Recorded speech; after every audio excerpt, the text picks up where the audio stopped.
BJP की तरफ से मुख्यमंत्री कौन बनेगा?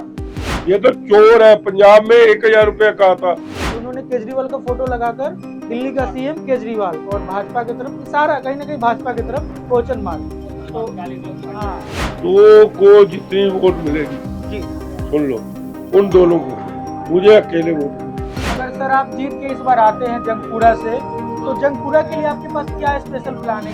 उन्होंने कुछ दिन पहले एक बयान दिया था, ये गाली गलौज वाली बात। जब मेरे पास गंदे पानी के कंप्लेन लेके आते थे, मैं तुरंत फोन करता था, शाम तक पानी साफ हो जाता। मारवा साहब को या बीजेपी को कोई वोट करे तो कोई वोटर आपको वोट क्यों दे? तो कुछ गलत निकल गई, उसने माफी मांग ली, बात खत्म। हो रहा है क्या?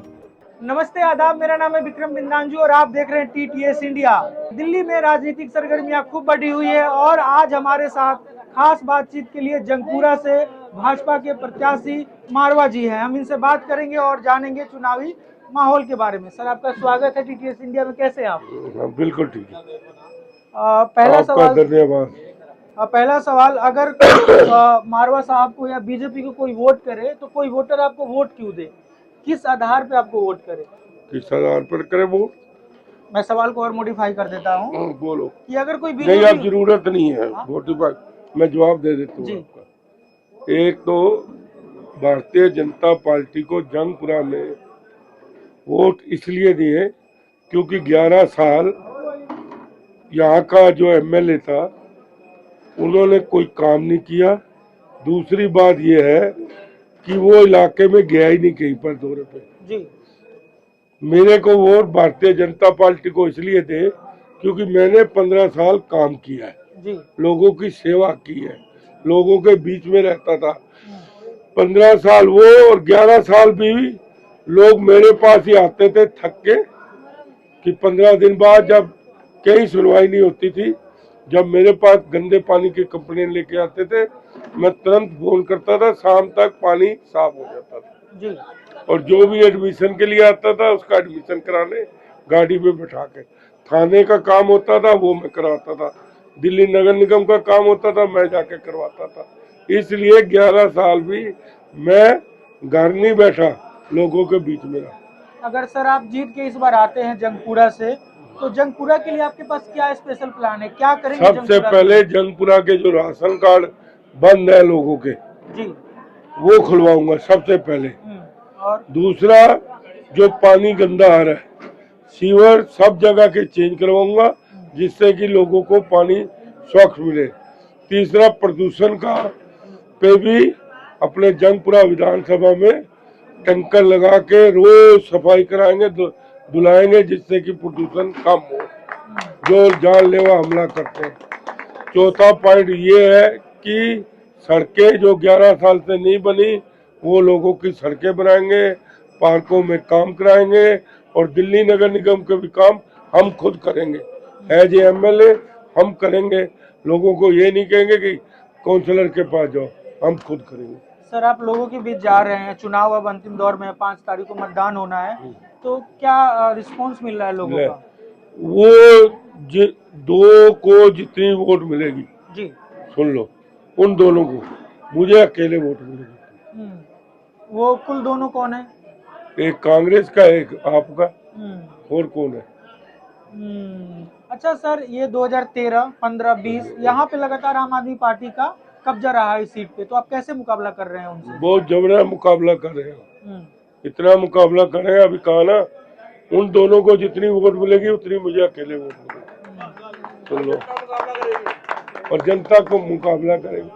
अभी तक जितने प्रोग्राम कर रहे हैं वो जनता ही करा रही है मेरे प्रोग्राम जी, हमारी तरफ से कुछ भी नहीं जाता। ये कुर्सियां जनता नहीं कराई है जी, ये जो चाय पानी का इंतजाम है जनता अपने आप कर रही है, हम नहीं कर रहे। सर एक दो सवाल आपके पार्टी से संबंधित मैं पूछ लेता हूँ। ठीक है, कुछ दिन पहले ये जो कालका जी विधानसभा से जो भाजपा के प्रत्याशी हैं, उन पे उनका बयान आया, खूब वायरल हुआ उनका बयान, विपक्ष ने घेरा उनको, तो उसको उस पे लेकर क्या कहेंगे आप?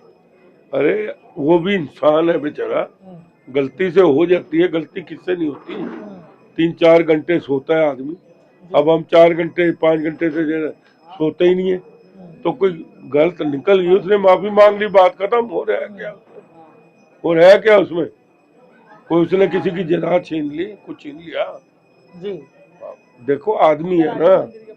कल भाजपा ने अपना संकल्प पत्र जारी किया। बहुत बढ़िया किया, हाँ?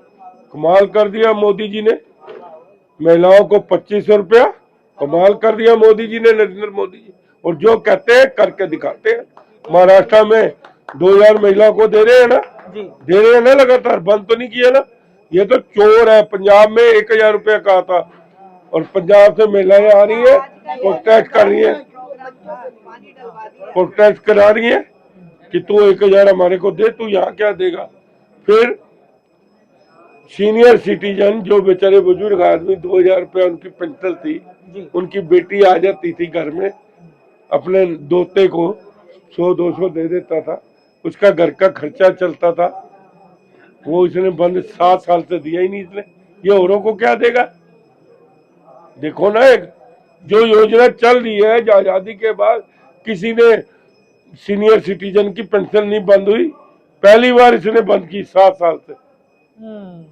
सर, जो दिल्ली के पूर्व मुख्यमंत्री है अरविंद केजरीवाल, उन्होंने कुछ दिन पहले एक बयान दिया था, ये गाली गलौज वाली पार्टी, इस पे क्या कहेंगे आप? ले, गाली गलौज वाले तो ये है, केजरीवाल का बयान है। केजरीवाल जितना गंदा आदमी तो कोई भी नहीं है। घर में चीफ सेक्रेटरी को पिटवा रहा है, घर में महिला वाली जो क्या श्वेती, उसको पिटवा रहा है, उसका सेक्रेटरी जेल में बंद रहा है। ये कौन है? ये तो बड़ा बदतमीज है। भारतीय जनता पार्टी का कोई भी व्यक्ति, सब व्यक्ति बड़े तमीज से बात करते हैं और बड़े आदर सत्कार से बात करते हैं। ये जो पार्टी है, ये चोरों की पार्टी है। कुछ चोर मिलके अन्ना को धोखा दिया और वहां पर आ गए। लोकपाल कहाँ गया? आए ना मेरे सामने, हमारे जंगपुरा में केजरीवाल को भेज दो, खड़ा हो मेरे सामने, हिम्मत है तो। अपने चेले को क्या भेजा है? खुद आए ना, उसको भी हरा के भिजवा दूंगा मैं। हाँ सर, आखिरी 1-2 सवाल आपसे लूंगा। जो आम आदमी पार्टी है वो सीएम फेस पहले से डिक्लेयर कर चुकी है, लेकिन उनका भी कहना था, मैं पोस्टर बैनर जगह जगह देख रहा था, तो उन्होंने केजरीवाल का फोटो लगाकर दिल्ली का सीएम केजरीवाल और भाजपा की तरफ इशारा, कहीं ना कहीं भाजपा की तरफ क्वेश्चन मार्क। तो हाँ, देखिए आपके पहली बात तो सुनो जी, बताएं। केजरीवाल मुख्यमंत्री बन कैसे सकता है? वो तो बोल रहे हैं कि हम बनेंगे। अरे कैसे बन सकता है जब सुप्रीम कोर्ट ने उसको कह रखा है कि ऑफिस ही नहीं जाएगा, किसी पहल पे साइन नहीं करेगा, तो वो इस्तीफा क्यों दिया? इसीलिए बोल रहे हैं, वो झूठ बोल रहा है। अरे कानून को, सुप्रीम कोर्ट की जो गाइडलाइन है, इसके खिलाफ जब शर्त इसको रखी है कि तेरे को जमानत दे रहे हैं, तू लेकिन ऑफिस नहीं जाएगा। अभी सुप्रीम कोर्ट ने वो फैसला, जब तक निचली अदालत का फैसला नहीं होता तो वो तो इसको लागू रहेगा जी। तो फिर मुख्यमंत्री कहाँ घोषित कर दिया? आप देखो ना जी, कहाँ घोषित कर दिया अपने आप को? लेकिन वो अपने तो आप ही कह रहे हैं, इंटरव्यू में बोल रहे हैं। नहीं इंटरव्यू में। अरे आप सुप्रीम कोर्ट की गाइडलाइन देखो ना। सुप्रीम कोर्ट ने कहा है तुम ऑफिस जाके किसी फाइल पे साइन नहीं कर सकते, तो मुख्यमंत्री की जब तक नीचे की अदालत केस नहीं खत्म करती, जब तक वो इस पे लागू रहेगा। यही तो आप लोगों को समझाओ ना जी। ये इसने इस्तीफा दिया क्यों? इसने इस्तीफा इसलिए दिया, एफआईआर इस पे थी, 6 महीने नहीं दिया। जब जमानत मिली इसको शर्त से, तब आके इस्तीफा दिया ना। क्योंकि जो आदमी मुख्यमंत्री ऑफिस जाके साइन नहीं कर सकता, तो वो फिर किस चीज का चीफ मिनिस्टर है? जी, ये तो आप उजागर करो ना। सर, आपको क्या लगता है कि कुछ लोगों ने पूछा कि अगर आप बीजेपी के लीडर से मिलेंगे तो इनसे पूछिएगा कि बीजेपी की तरफ से मुख्यमंत्री कौन बनेगा? ये एमएलए डिसाइड करते हैं ना, हाईकमान डिसाइड करती है ना, सब जगह एमएलए। जी। महाराष्ट्र का कोई चीफ मिनिस्टर था हमारा, ये देखो ना, कहीं पर हो जाता है, कहीं पर नहीं होता, उससे क्या फर्क पड़ता है? एमएलए आएंगे, उनकी सलाह लेगी, जो हाईकमान फैसला करेगी हम मानेंगे, जो नरेंद्र मोदी जी फैसला करेंगे मानेंगे। इसमें इसका क्या लेना देना? हमारे जो एमएलए खड़े हुए, एक्सपीरियंस वाले खड़े हुए, इस जैसे नहीं है कि मध्य प्रदेश से बुला लिया। प्रवीण कुमार कौन था, आज 6 मकान बना लिए उसने। ये जो है 1000 करोड़ रुपया खा गया ये। जी और हमारे को बच्चों को शराब की नशे की लगा दी उसने। उस टाइम बियर सस्ती थी, 14 साल का बच्चा बियर 30 रुपए की लेता पीता रहा, अब 300 की हो गई, घर चोरी करता है, फिर घर में झगड़ा करता है। 14 साल के बच्चे की बात बता रहा हूँ। जी लोगों के घर में क्लेश पड़ा हुआ है, अब लात छूटनी नहीं। इसका क्या गया, इसने 2000 करोड़ खा गया।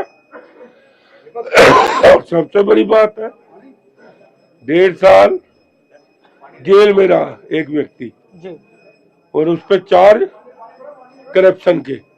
जब वो बाहर आता है तो कहते हैं शहीद भगत सिंह आ गया, पटाखे छुपा रहे। अरे कुछ तो शर्म कर लो, डूब के मर जाओ। भगत सिंह के तो ये एक बाल के बराबर भी नहीं है। भगत सिंह की तो जो कुर्बानी है, अगर भगत सिंह फांसी में न चढ़ता तो आजादी नहीं होती, उसी के बाद आजादी हुई है। सर आखिरी में आप कुछ मैसेज जंगपुरा के जनता या पूरे दिल्ली वासी के लिए कुछ कहना जंगपुरा विधानसभा को मैं कहना चाहता हूँ कि आपका सेवादार दोबारा आ गया है।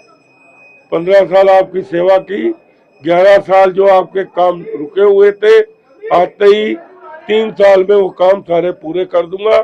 और दिल्ली की जनता को ये कहना चाहता हूँ कि आपने इस चोर को दिल्ली से भगाना है, भारतीय जनता पार्टी का फूल खिलाओ। शुक्रिया सर, आपका समय देने के लिए बहुत बहुत शुक्रिया। तो आपने सुना जंगपुरा से बीजेपी के प्रत्याशी तरविंदर सिंह मारवा को। ये इस बार इनके सामने आम आदमी पार्टी, कांग्रेस, तमाम उम्मीदवार इनके सामने मौजूद है। आने वाले विधानसभा चुनाव में क्या रिजल्ट होगा इसका इंतजार है। तो आपने सुना जंगपुरा से बीजेपी के प्रत्याशी मारवा साहब को, ये क्या सोचते हैं आने वाले विधानसभा चुनाव में। तमाम मुद्दों पे इन्होंने अपनी राय रखी। आप देख रहे थे TTS इंडिया, मैं विक्रम बिंदांजू, धन्यवाद।